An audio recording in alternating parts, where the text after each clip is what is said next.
I like it more when the groups actually play something. You know, it's not as entertaining seeing 5 singers in sweaters as it is, you know. Before he became the steady heartbeat of American rock, Tom Petty made one stubborn choice that never went out of style. He played to serve the song. In an era when speed, spectacle, and gear racks could swallow the music whole,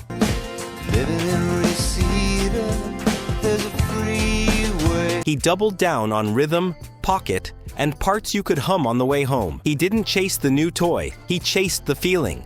And that made him a quiet revolutionary. Here's the twist. The more the guitar world raced toward jaw-dropping technique and elaborate tone recipes, the more Petty's compass pointed in the opposite direction. He wasn't anti-skill. He worked with killers. He just believed the audience doesn't leave the venue humming finger exercises. They leave with songs. He called rhythm a lost art, obsessed over staying in time while singing, and preferred a Tele or a Rickenbacker precisely because they kept him honest. If the part didn't make the band jump, it didn't survive. Number 6. Eddie Van Halen. As the late 70s turned, Eddie Van Halen detonated a new standard for guitar, tapping fireworks, volcanic legato, and a tone that idled like a supercar. For millions of players, that became the finish line and the starting gun all at once. Petty felt a different gravity. He wasn't building roller coasters, he was laying highways, rhythm parts that made the band snap to attention, framed the lyric, and gave Mike Campbell a clean runway for melody. Where the culture chased what the hands could prove, Petty guarded what the song could communicate.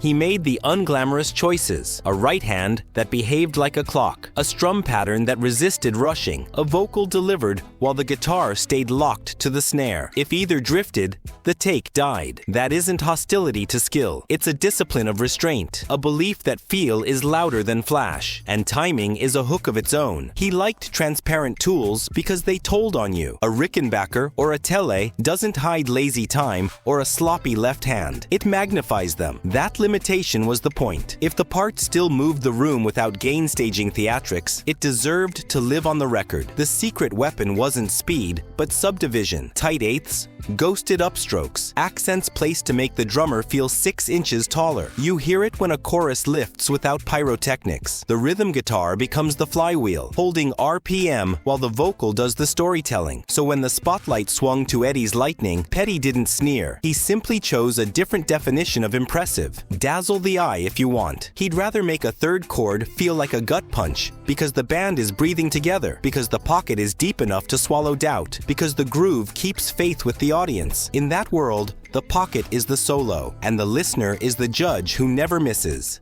Number 5. Yngwie Malmsteen. By the mid-80s, neoclassical shred turned the guitar into an Olympic event. Yngwie Malmsteen stood at the center of that spectacle. Paganini-style arpeggios, sweep-picked flurries, and scales fired like tracer rounds across the fretboard. To millions, it was jaw-dropping. To Petty, it was the moment the instrument risked forgetting its job. He didn't hear villains as much as priorities flipped. Songs were supposed to move a room, not prove a thesis. That's why his playbook stayed stubborn. Start on acoustic, make the chorus land with voice and wood, and only then invite electricity. If the tune can't stand upright, adding speed just hides the wobble. Malmsteen's approach connected in a different way, through awe. Petty never denied the craft. He questioned whether awe alone could carry a chorus into memory. His litmus test was ruthless. Mute the gain and see what survives. Heartbreakers records pass because their skeletons are sturdy. Plain chords voiced with intent. A backbeat that doesn't blink. And a lyric pays off. In that world, virtuosity isn't banished. It's repurposed. A solo becomes a second singer, not a scorecard. Economy turns into drama because space lets emotion breathe. Restraint was a superpower. Fewer notes, more meaning. None of this makes Malmsteen wrong. It's a fork in the road. One path thrills by defying limits. The other persuades by finding the perfect part and playing it in time. Petty chose persuasion. He'd rather have a riff crowds can hum than a run only guitarists can parse. When the spotlight pulls toward spectacle, he drags it back to the song's center. Kick, snare, a jangling figure, words you believe. That's why his catalog sticks. It isn't chasing acceleration, it's chasing feeling. Flash can ignite a night, but feeling lights the way home. And flash wasn't the only distraction. Image could be just as loud. Number 4. Slash. Late 80s rock perfected a look. The hat tilted low, sunglasses at midnight, a Les Paul hanging like a badge,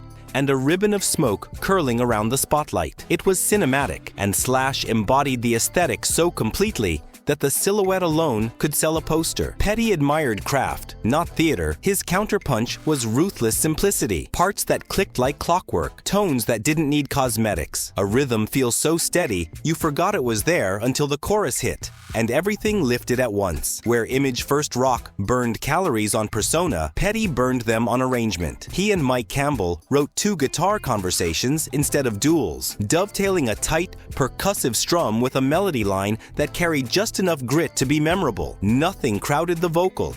Nothing stole time from the backbeat. That restraint wasn't caution, it was design. When you leave air in a song, the listener fills it with emotion. And that's a louder effect than any stack of amps. Slash represented a tempting shortcut. Project the myth, and the music will feel bigger. Petty didn't trust shortcuts. He trusted the invisible things. Time, touch, and the way a simple chord change can tilt a lyric from tough to tender. The hat, the cigarette, the swagger, all good theater. But Petty's theater was in the pocket. The tiny micro-accelerations that make a verse lean forward, and the micro-breaths that let a hook bloom. One path sold the shape of rebellion, the other delivered the feeling. Petty chose feeling, every time, and the songs still breathe, because he left them room to live. And that's why his minimalist counterpunch still lands. It strips away costume and smoke until the melody, groove, and human voice are the only pyrotechnics left, still burning slower, brighter, and longer than any staged explosion. Number 3. Kirk Hammett. Metallica's language is maximum impact. Down-picked armor, precision riffs, and leads that slice through a fortress of amps. That intensity lights stadiums. Tom Petty's school prized a different voltage, the kind that lives in the spaces between parts. He measured success by connection, not conquest. In a Heartbreaker's groove, Petty's right hand is a clock. Mike Campbell threads a counter melody that answers the vocal, and Benmont Tench paints the edges. The song breathes. Where Metallica builds a tidal wave, Petty builds a current that carries you verse to chorus without drowning the lyric. One approach is shock and awe. The other is eye contact. Petty's bias wasn't against heaviness, but against clutter. If a part didn't help the story land, it left the room. Hammett's playing is designed for momentum and density. Petty's is designed for conversation, air, intention, and parts that leave room for feeling. Campbell has said his job was to lift the song, not win a contest inside it. And you hear that restraint in the way he places phrases where a line leaves space. Notes are chosen for contour and meaning, not body count. Petty also distrusted effects as camouflage. The more a lead leans on wah and saturation to manufacture drama, the more he'd ask whether the phrase would still matter through a clean amp at human volume. His favorite breaks read like miniature choruses, short, singable, and timed to the sentence that came before. When a mix felt crowded, he'd rebuild a chord voicing, drop a guitar, or move a harmony rather than just turn up. Clarity outlasts volume every time. That's why those records talk to you instead of at you. Fewer layers, more purpose, and a rhythm that holds your hand instead of grabbing your throat. Number 2. Joe Satriani. Instrumental guitar asks a fair question. Can 6 strings carry a full conversation without words? When it works, the effect is cinematic. Melodies swoop, dynamics whisper and roar, and tone colors paint the air. Petty respected the craft, yet his compass pointed elsewhere. He built records from the lyric outward, testing every chord change on an acoustic until the tune walked on its own. Only then did he invite texture to join the circle. The message isn't draped over the track. The track grows from the message. Satriani represents the opposite experiment. Make the guitar the narrator and the score. But Petty's bias never shifted. He believed the shortest route to a listener's chest runs through a voice and a rhythm that doesn't blink. Guitar heroics, in his world, were seasoning, not supper. A solo had to sing a counter melody you could hum after one play, or it didn't belong. He loved parts that earned their space, call and response figures, hooks between vocal lines,